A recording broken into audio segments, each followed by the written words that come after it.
Voordat ons, en ons tema is, ons aanbid die lewende en heilige God. As iemand jou vandag sou vra, wie is die God wat jy aanbid? Wat is jou antwoord? Hoe gaan jy aan iemand wat, as jy sê, maar die Bybel sê so, vir jou sê, maar glo nie die Bybel nie. Of as jy vir hom sê, maar dis ook groot gemaak, en dan sê, maar dis nie hoe ek groot gemaak is nie. Of as jy sê, maar dit is maar net so, dan sê, maar dit is maar net so nie. So iemand wat jy altyd, jy kom met enige invalshoek en dan het hulle 'n ander antwoord. Hoe gaan jy vir iemand verduidelik wie God werklik is? En as ons dan moet regpraat wie Jahwe werklik is. Want baie mense praat van God en dan veral baie keer kry ons boodskapies van God sal jou seën en God sal goed wees en dan staan hy onder net stuur hierdie vir 5 mense en jy sal geseën word. Dan weet ek, hier is 'n verkeerde God besig. So, hoe gaan jy vir iemand sê dat die God van Israel, die God van Jakob, die God van Abraham, die Vader van Jesus werklik God is, die God waarin ons glo? Nou, Jesaja probeer vir die volk verduidelik wie hierdie God is aan wie hulle behoort en wie God is wat na ons kyk en dat hulle tot hierdie God moet bekeer. En veral in die omstandighede waarin ons vandag is en glo God, as ons nie weet wie God is nie, watter God gaan ons genadig wees? Ek is nou vandag 'n bietjie duiwelsadvokaat, maar dit is nodig dat ons 'n bietjie dink, die grys stof tussen ons ore gebruik. Wie is die God wat ons aanbid? Kom ons kyk wat sê Jesaja, vers 1. Maar luister nou my dienaar Jakob, Israel wat ek uitverkies het. So sê die Here wat jou gemaak het, hy wat jou gevorm het in die moederskoot en jou nou nog help. Moenie bang wees nie, my dienaar Jakob, Jeseren wat ek uitverkies het. Ek sal volop water gee op die dorsland, strome op die droë grond. Ek sal my gees uitgiet op jou kinders, my seun op jou nakomelinge. Hulle sal uitspruit soos gras in die veld, soos wilgebome langs waterlope. Die een sal sê, ek behoort aan die Here, en homself 'n nakomeling van Jakob skryf die Here sin, en homself hom af beweeg het, vir hulle kom sê het, maar dis wie ek is. En as God vandag vir ons kom sê, is God. Wie is? Wat gaan ons sê? Ten eerste waarmee God hier kom en sê, maar luister nou, my dienaar Jakob, Israel wat ek uitverkies het. En hierdie is in die begin om te sê, God is die soewereine God, wat ons uitkies om deel van sy koninkryk te wees. Wat ons kom roep het, uit verskeie oorde uit verskeie groepe uit, om vir ons te sê, maar het op 'n kommentaar, dan gaan dan na alle nasies, en vertel vir hulle, so die uitverkiesde mense is nie nou net Israel nie. Jesus het dit kom oopmaak vir almal. En daarom is Johannes 3 vers 16 ook so belangrik om te sê, want God het die wêreld so lief gehad dat hy sy enigste seun gegee het, sodat elkeen wat in hom glo nie verlore sal gaan nie, maar die ewige lewe sal hê. Is 'n God van liefde. Is 'n God wat alles doen om vir my en vir jou nader te trek en deel te maak van sy koninkryk. Kom ons begin by die begin. Efesiërs sê, so sê die Here wat jou gemaak het, die Here wat jou gevorm het in die moederskoot. God is die rede dat ek bestaan. Ek is, want God is. God het besluit om my te vorm. God het besluit om in die moederskoot my aan mekaar te weef. In Psalm 139 verduidelik so mooi. Daar waar alles verborgen was, daar waar niemand enigstens iets geweet het nie, daar waar 'n sonar nie eers al die detail kan raak sien nie, daar het God alreeds met my en met jou begin met 'n verhouding. En dis hoekom 'n swangerskap eintlik so 'n wonderlike geleentheid is en so 'n bevoorregte geleentheid is om te weet God is aan die werk daar. En God het alreeds met daai embriootjie, met daai mensie, is God besig voordat God met jou begin moeite doen nie. Van die eerste oomblik af is God teenwoordig. En dis iets wat ons vir mekaar kan sê, en vir mekaar moet sê, en vir die wêreld moet sê, is die God wat ons aanbid, is die God wat teenwoordig is in my lewe, van die eerste oomblik af. Hy het ons gevorm, hy het ons gemaak. Ek is, want God is. Ek bestaan, want God het so. En dit laat uitsien na die lewe en uitsien na die voorreg om God te mag ken. En dan staan die volgende wat sê, ek is nie net die God wat jou gevorm het nie, ek is die God wat jou nou nog help.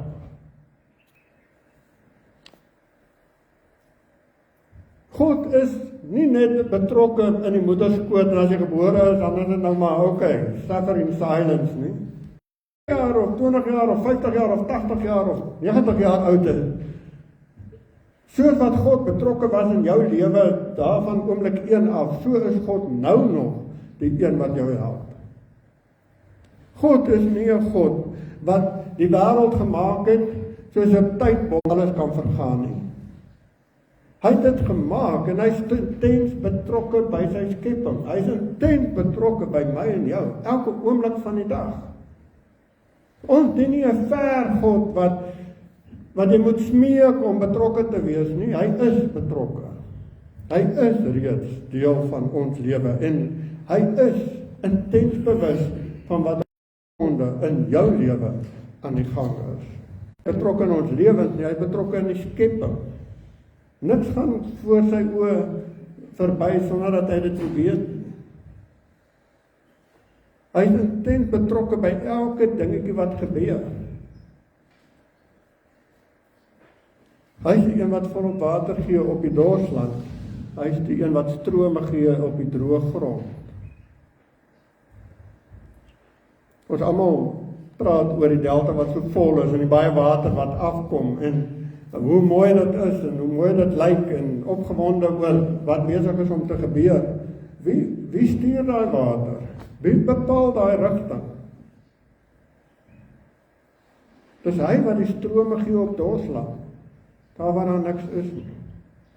En God is intens betrokke by sy skepping, my en jou lewe. Hy is intens. Dit is iets wat ons vir die wêreld kan sê. Ons dien nie 'n God wat aardig op 'n troon sit en ons moet alles doen om hom te probeer beïndruk nie. Ons dien 'n God wat intens betrokke is in ons lewe elke dag. En ja, hy is nie net 'n God wat behoeftes voorsien nie.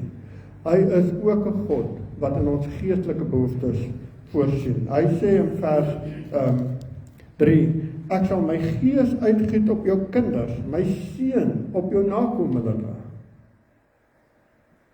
Hy is nie net God by ons nie, hy is God in ons. Hy stuur sy gees in ons om ons te leer, om ons toe te rus met gawes, om ons toe te rus vir die bediening waarin ons elkeen staan. Hy is 'n God wat betrokke is.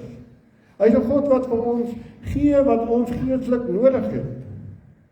Die Gees sal jou lei. Ons het met Pinkster het ons baie gepraat oor die Heilige Gees, oor wat die Heilige Gees doen, oor die gawes en oor hy sal ons alles leer wat ons moet weet. So God is nie net 'n afwesige God wat ons gemaak het en nou is dit klaar nie, maar hy is 'n intens betrokke God wat ook vir ons gees omgee. En daarom kan ons nie net sê dat ons glo nie in die ewige lewe nie, want die Gees oortuig ons om ons lewens oor te gee aan God, sodat ons die ewige lewe kan hê.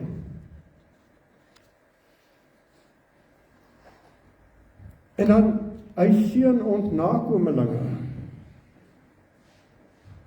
En dit is vir my so wonderlik om te weet dat God is nie net God vir vandag nie. God is die God wat was, hy is die God van vandag en hy is die God van die toekoms. En daarom is dit nou belangrik dat ek en jy vir ons nageslagte sal bid. Bid vir jou kinders, bid vir jou kleinkinders, bid vir jou agterkleinkinders en bid sommer vir die wat nog kom.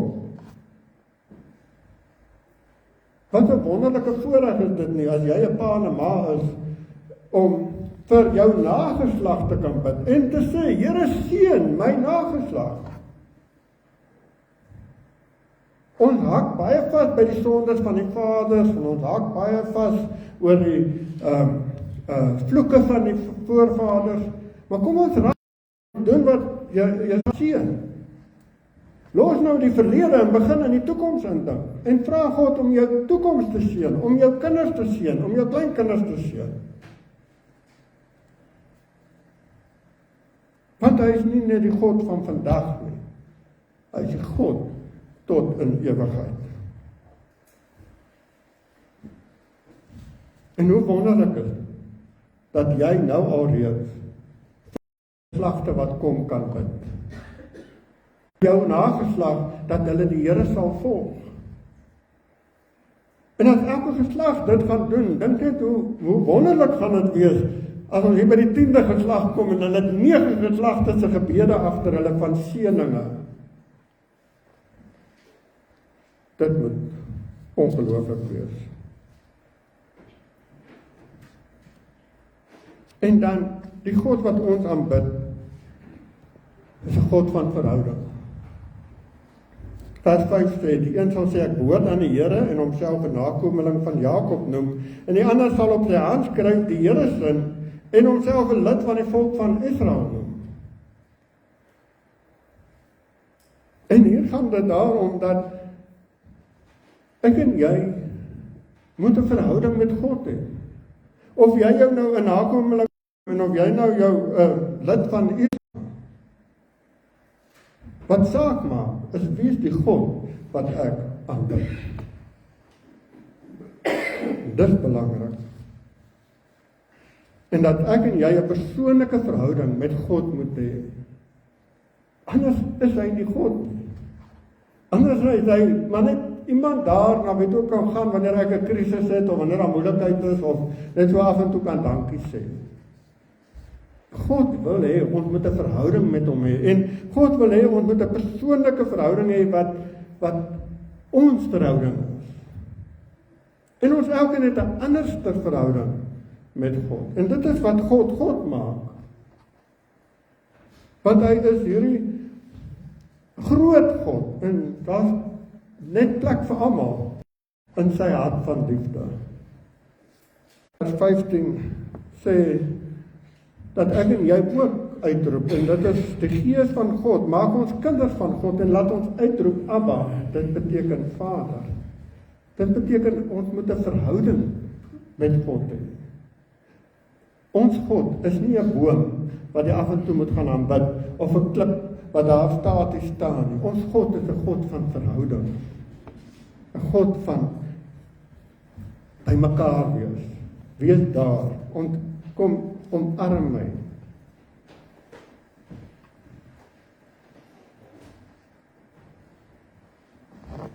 Wanneer ons hierdie verhouding met God het, dan besef ons dat hy is van Israel. Ons besef, so sê die Here, die koning van Israel. Maar ons besef ook dat Jesus is die koning van die konings, die koning van die heelal.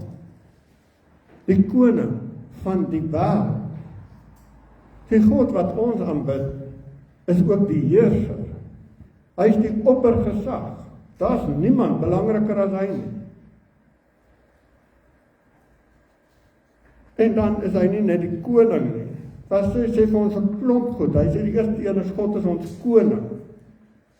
Maar hy sê ook hy is ons verlosser. Daar's geen ander manier wat ek en jy verlos kan word as deur die kruis. Jesus se kruisdood te aanvaar as ons verlossingsdaad.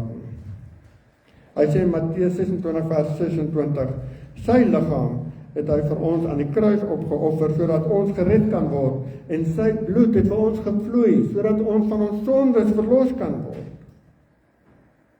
God is die God wat ook verlos.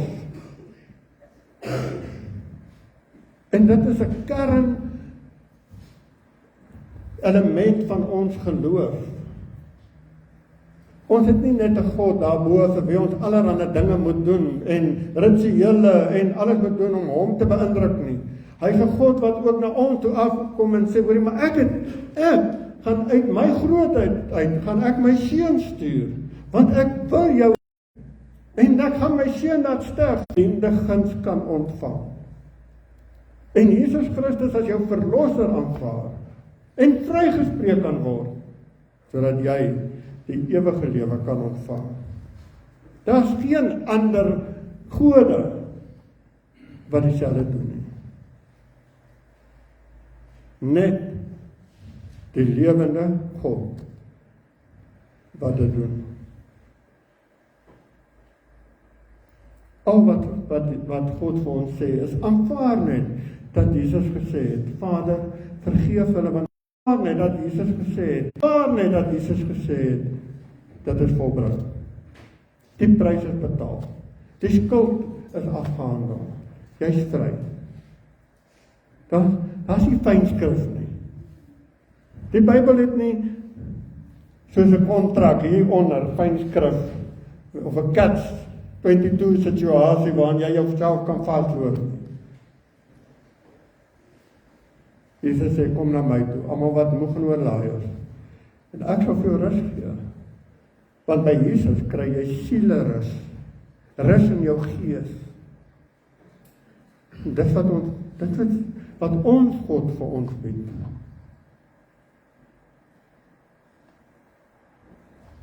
En dan is die derde wat hier voor staan in vers 6 is, hy is die Here die al. En hier is om te sê, ons aanbid die heilige God, die Here die Almagtige. Jesaja 6 vers 3 sê, skryf oor die serafs, mekaar toejuig en sê, heilig, heilig, heilig is die Here die Almagtige. Die aarde is vol van sy teenwoordigheid, en dis die lied wat ons ook gesing het.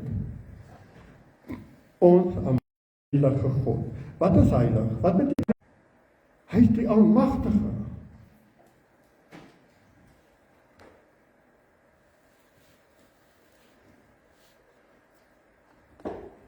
Hy is die heilige van gansie. Hy is die heilige van jou en my lewe. En wanneer God heilig is, dan beteken dit dat ek vir hom die nodige respek het wat hy verdien. Dan gaan ek vir hom die ontzag hê en die eer het wat hom toekom.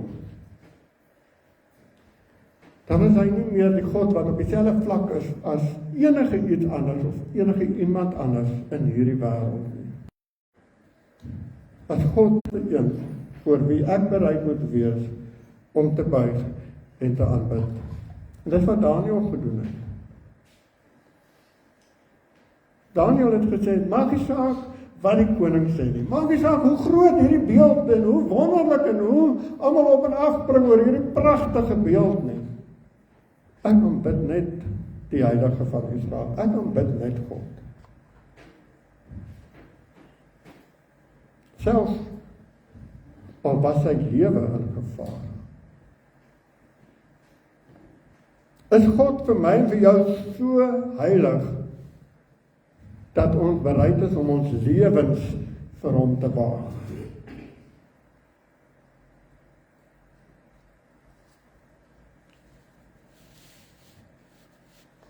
Hy is die heilige Israel.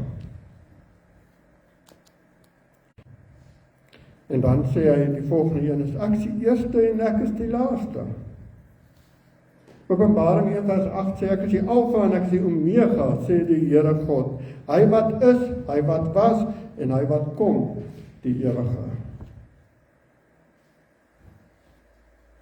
God was nog altyd. een keer met 'n praat oor die skepping en dat is 'n kind se vraagie. Dit is nogal 'n relevante vraag. Wat is jou antwoord daarop? Wie het God gemaak? Niemand het vir God gemaak nie, anders is hy nie God nie. Want God was nog altyd. God het besluit om die aarde en die heelal en alles te maak, omdat hy God is. Maar niemand het vir God gemaak nie, want hy is God. Hy was, voor Genesis was God reeds. God het nog altyd bestaan, anders is hy nie God nie. Want hy is die enigste een wat uit niks uit iets kan maak. Almal daarna vat iets om iets te maak. Iets wat God gemaak het. Wie van ons kan deur iets laat gebeur? Laat daar lig wees. En daarom is dit vir ons so groot om te weet dat hy is die Alfa en hy is die Omega, hy is die begin en hy is die einde. En die wonderlike is, by God is daar nie 'n einde. Hy is vir altyd. Hy is vir ewig. Daar is nie 'n tydperk waar die Griekse gode geregeer het en nou hoor jy amper nie eens meer van hulle nie. Daar is nie 'n tydperk waar God in beheer was nie. Is van die begin van die skepping af en voor dit was God reeds. En hy sal tot in ewigheid sal hy daar wees.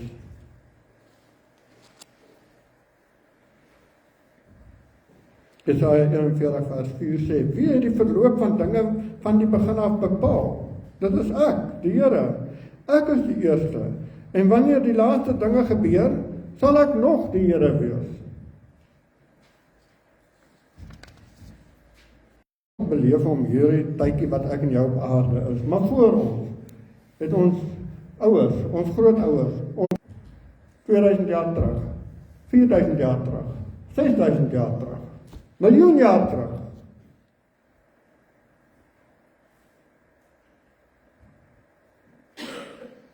God is teenwoordig nog altyd. En al sal alles vergaan, sal God nog steeds teenwoordig. Al is daar niks meer oor nie, is God nog steeds. En dit moet ons weet. Want ons skarrel rond en ons, ja, daar spyte is op die tafel. En ons probeer en ons werk en ons is soos klomp mure wat rondskarrel. Maar as dit verby is God nog steeds. En die lekker is, God weet wat voor lê. En ons moet hom daarvoor vertrou. Ja, ons moet luister wat ons nou moet doen. Maar ons moet hom vertrou dat hy weet wat in die toekoms vir ons voor lê. Ons moet hom, ek en jy dit vandag sal baie mooi sal hoor. Buiten God is daar geen ander God nie. En dan daag hy die lang gelede gemaak het, en ook van wat sal gebeur, laat hy vertel van die dinge wat kom. God daag enige mens uit, en enige God uit. Ok? Vertel van my afgelope 10 jaar, dan sê God, nee, kom ons oor 10 jaar. Kom ons begin by so 1000 jaar. Wat het jy die laaste 1000 jaar gedoen? Dit is 'n bietjie te veel, kom ons maak dit die laaste 100 jaar. Niemand van ons is 100 jaar oud, so ons het nog bokkerrol gedoen in die laaste 100 jaar. Maar God was daar. So ons kan nie vir God wil voorskryf en vir hom sê, maar Here, ek dink u moet die toekoms so bestuur nie. Want ek het nog net, wat is ek nou? Ek het nog net, kom ons sê, en dan kom God en hy kom met iets baie moois en hy sê in Jesaja 44, en dit is so oulik, die wat afgodsbeelde maak, vers 9, is self almal niks. Die dierbare gode van hulle kan nie help. Dat was die eerste keer wat ek dit raak gelees het. Die gode wat mense toch so oorvaf en so opgewonde is oor. Geen dierbare God kan jou help. Net die almagtige God. Het is net hy wat ons kan help. Want hierdie dierbare gode kan nie help nie. Hulle kan nie sien nie. Hulle kan nie verstaan nie. Hulle stel teleur. Wat kan verstaan en wat nie teleurstel nie. Dis die God wat ons aanbid. En dan kom God nog verder en hy sê, die uitgroeiende kole en hy slaan hierdie beeld en hy vorm hom en die arme smid word uitgeput want hy werk hom moeg om hierdie God te maak. En dan buig mense voor dit. En dan vat hy dit nou verder, iets wat ons nou 'n bietjie beter verstaan hier in die bosse.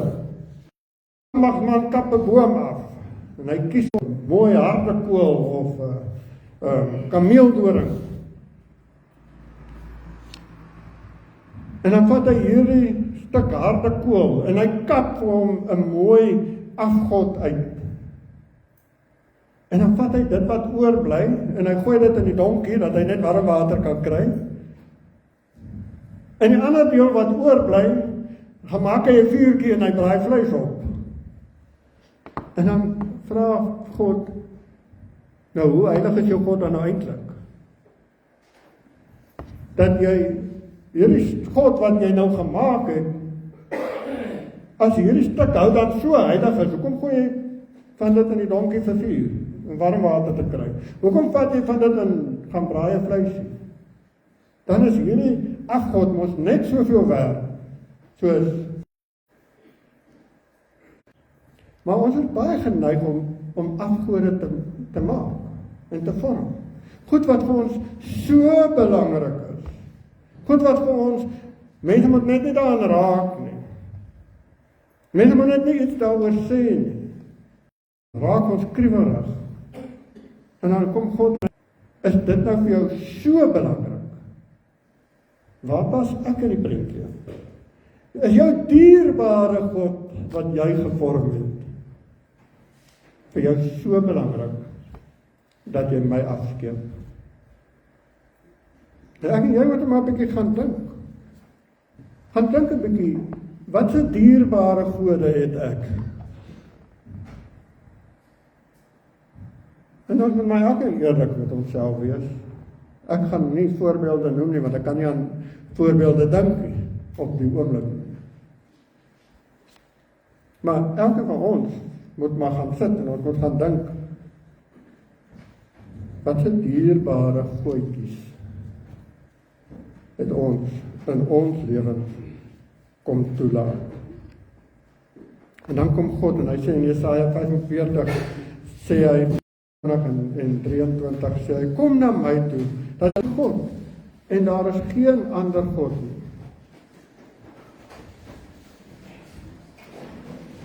Okay.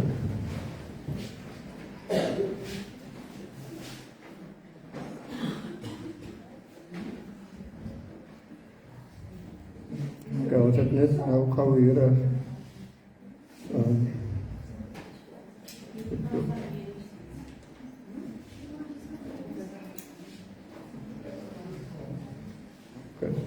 julle raak.